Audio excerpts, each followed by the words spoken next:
మీ ఎలాంటి వ్యాపార ప్రకటనలకైనా వెంటనే మా ఛానల్ సంప్రదించండి. నమస్తే. ప్రస్తుతం మన స్టూడియోలో ప్రముఖ ఆధ్యాత్మికవేత్త, జ్యోతిష్య వాస్తు పండితులు, లలితాదేవి ఉపాసకులు బ్రహ్మశ్రీ నానాజీ పట్నాయక్ గారు ఉన్నారు. గురువు గారితో మాట్లాడదాం. నమస్కారం గురుగారు. శ్రీమాత్రే నమః. సో నవంబర్ మాసం సింహరాశి వారి పరిస్థితి ఎలా ఉండబోతుంది, ఎలాంటి ఫలితాలు ఎదురవుతాయి వాళ్ళకి, ఓవరాల్గా ఎలాంటి జాగ్రత్తలు తీసుకోవాలి గురుగారు ఈ నెల? తప్పకుండా అండి. ఫస్ట్ ఆఫ్ ఆల్ ఏంటంటే ఇక్కడ గ్రహస్థితి కనుక చూసుకున్నట్లయితే లగ్నంలో కేతువు సంచరిస్తున్నాడు సింహరాశి వారికి. 2లో ఉండే శుక్రుడు 2వ తేదీ నుంచి 3లోకి వెళ్ళడం, 3లో లగ్నాధిపతి నీచపడి ఉన్నాడు. అండ్ అలాగే 4లో 4th లార్డ్ 4th హౌస్లో ఉన్నాడు కుజుడు, రాజ్యోకారకుడు వీళ్ళకి. అండ్ 7th హౌస్లో 1వ తేదీ నుంచి చంద్రుడు రాహు కలిసి ఉంటారు, కానీ 1, 2 తేదీ నుండి తర్వాత మారిపోతాడు. అండ్ అష్టమంలో శని వక్రించున్నాడు. 12వ స్థానంలో గురువు ఉన్నాడు, కాకపోతే 12వ తేదీ నుంచి ఆయన కూడా వక్రిస్తాడు, 12వ స్థానంలో ఉన్న గురువు. అయితే ఈ గ్రహస్థితిని అనుసరించి వీళ్ళకి అసలు ఎట్లాంటి ఫలితాలు ఉన్నాయి, వీళ్ళు ఏ విషయాల్లో ముఖ్యంగా జాగ్రత్తగా ఉండాలి, ఏ పరిహారాలు చేసుకోవాలనేటువంటి విషయాలు చెప్తుంది నేనైనప్పటికీ కూడా చెప్పిస్తుంది సాక్షాత్ లలిత అమ్మవారిగా భావిస్తూ.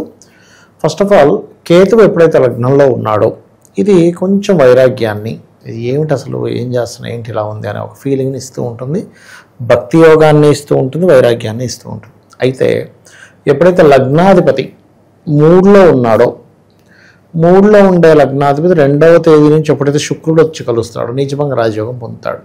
అంటే దీనివల్ల వీళ్ళు ఏదైతే ప్రయత్నం చేస్తున్నారో ఇంతకాలంగా ఒక ఏదైనా ఒక్కొక్కరు ఒక్కొక్క ప్రయత్నం చేస్తుంటారు, అది ఫలకృతం అవుతుంది. అలాగే వీళ్ళు 17వ తేదీ లోపల ఏదైనా ఇంటి నుంచి దూరంగా వెళ్ళడం లేదా వేరే ప్రాంతానికి వెళ్ళి ప్రయత్నం చేసినట్లయితే వీళ్ళు అనుకున్న సంకల్పం అనుకున్నట్టుగా నెరవేరుతుంది చెప్పాలంటే.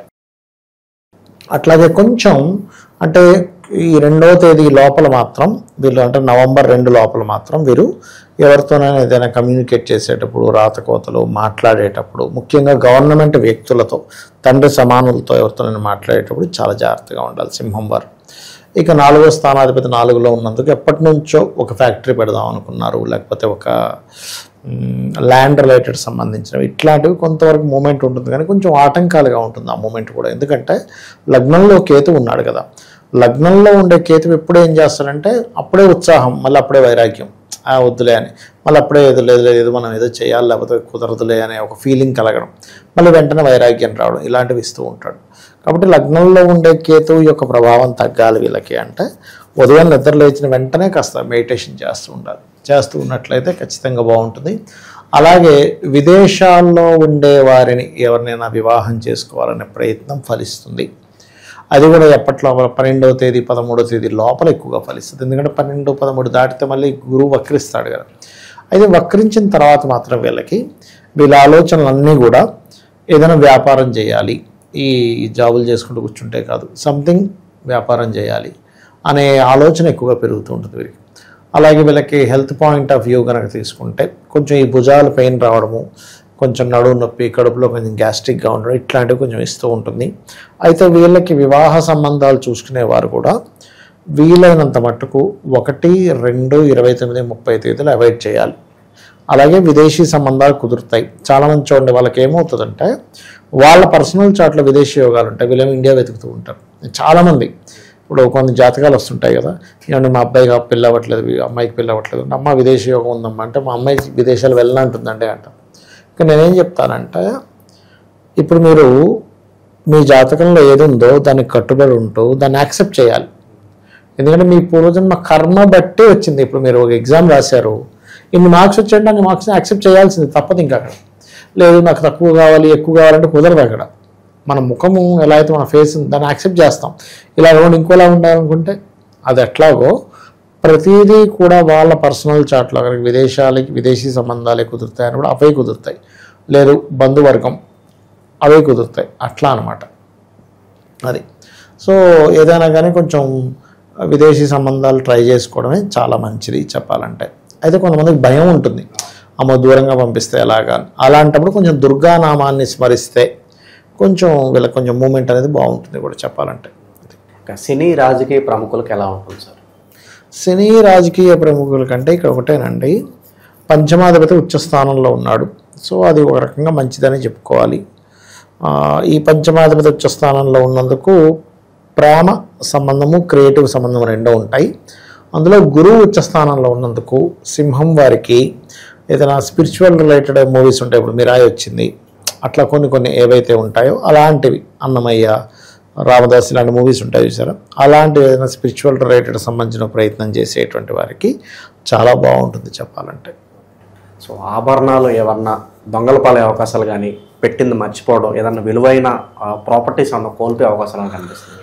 అంటే కొంచెం జాగ్రత్తగానే ఉండాలి చెప్పాలంటే, ఎందుకంటే లగ్నంలో కేతువు కదా, కొంచెం పరధ్యానంతో ఉండడం ఇలాంటివి ఉన్నాయి కాబట్టి కొంచెం జాగ్రత్తగా ఉండాలి. కాకపోతే వీళ్ళు గతంలో ఏవైతే గోల్డ్ మీద వాటి మీద ఇన్వెస్ట్మెంట్ చేశారో అవి పెరగడం, వాటి వల్ల బాగుండడం అనేటువంటిది చూపిస్తుంది చెప్పాలంటే. ఒక స్త్రీ వల్ల ఏదన్నా పరువు నష్టం కానీ, ధన నష్టం కానీ ఏదైనా కనిపిస్తుంది.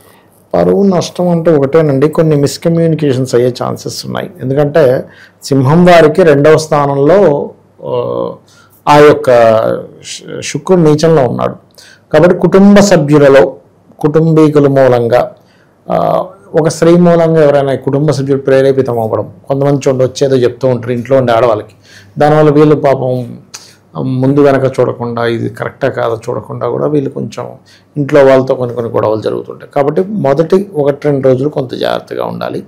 దాని తర్వాత కూడా కొంచెం ఎంతైనా కూడా ఇక్కడ రవికి నీచభంగ రాజయోగం జరిగింది, కానీ జరిగింది శుక్రుడికి కాదు కదా, 3లో శుక్రుడు ఉన్నాడు కాబట్టి కొన్నిసార్లు మీరు మంచి మాట్లాడినా కూడా అవతల వాళ్ళు ఏదో అవమానంగా ఫీల్ అయిపోయి నన్ను ఇంత అవమానించారు అనే భావనతో కొన్ని మిస్కమ్యూనికేషన్స్ వచ్చే ఛాన్సెస్ ఉన్నాయి. కాబట్టి కాస్త జాగ్రత్తగా ఉండాలి. వాటి వల్లే కొంత జాబ్ మీద కూడా కొంత ఎఫెక్ట్ ఉంటుంది, అది కొంచెం చూసుకోవాలి. సో మరి నిరుద్యోగులు మళ్ళీ వాళ్ళకి ఉద్యోగం వస్తుందనే వార్త ఎప్పుడు వినొచ్చు అంటారు? అంత టైం పట్టొచ్చు? ఒకటేనండి, ఈ టీచింగ్ రిలేటెడ్, బ్యాంకింగ్ రిలేటెడ్ రంగాల్లో ఉండేటువంటి వరకు వస్తుంది. కాకపోతే సూర్య నమస్కారాలు ఎక్కువ చేసుకోవాలి వీరి మంత్ అంతా. ఎందుకంటే 10th లార్డ్ని మనం తీసుకుంటాం, దశమ అధిపతి అంటారు. అంటే దశమం అంటే వృత్తి కారకుడు ఎక్కడ కూర్చున్నాడు, 3లో రవితో పాటు కూర్చున్నాడు. అంటే కొంచెం ఇంటర్వ్యూ స్థానంలో కూర్చున్నందుకు కొంచెం ఇంటర్వ్యూకి వెళ్ళేటప్పుడు కొంచెం తెలియని ఒక ఫియర్ అనేది వస్తూ ఉంటుంది, అది పోగొట్టుకోవాలి ముఖ్యంగా. అది కనుక పోగొట్టుకుంటే బాగుంటుంది.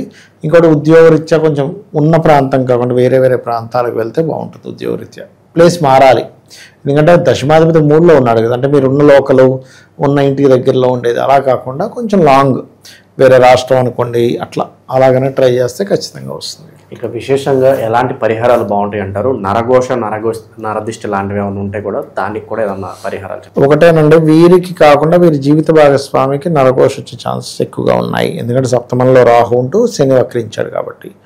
ఇక 2వ విషయం ఏంటంటే, ఇక్కడ మనం అర్థం చేసుకోవాల్సింది, ఈ జాతకులకి రెమెడియల్ పార్ట్ వచ్చేసి ఒకటి దత్తాత్రేయుని ఆరాధన చేసుకోవడము, 2వది ఏంటంటే ఈ దశమాధిపతి శుక్రుడు ఎవరైతే ఉన్నారో రవితో ఉన్నాడు కాబట్టి వీరు వీలైనంత మట్టుకు లలితా సహస్రనామాల్లో ఓం మాణిక్య మకుటాకార జానుద్వయ విరాజితాయ నమః. బికాజ్ ఆఫ్ 10th లార్డ్ శుక్రుడు నీచబడ్డ రవితో కలుస్తున్నాడుగా 2వ తేదీ నుంచి, కాబట్టి ఈ చేసుకోవడం వల్ల ఉద్యోగం విషయంలో ఇబ్బంది కలగకుండా ఉంటుంది వీరికి. ఓవరాల్గా ఈ నెల సింహరాశి వారి పరిస్థితి ఏ విధంగా ఉండబోతుంది, ఎలాంటి జాగ్రత్తలు తీసుకున్నది చాలా బాగా వివరించారు. ధన్యవాదాలు. శ్రీమాత్రే నమః.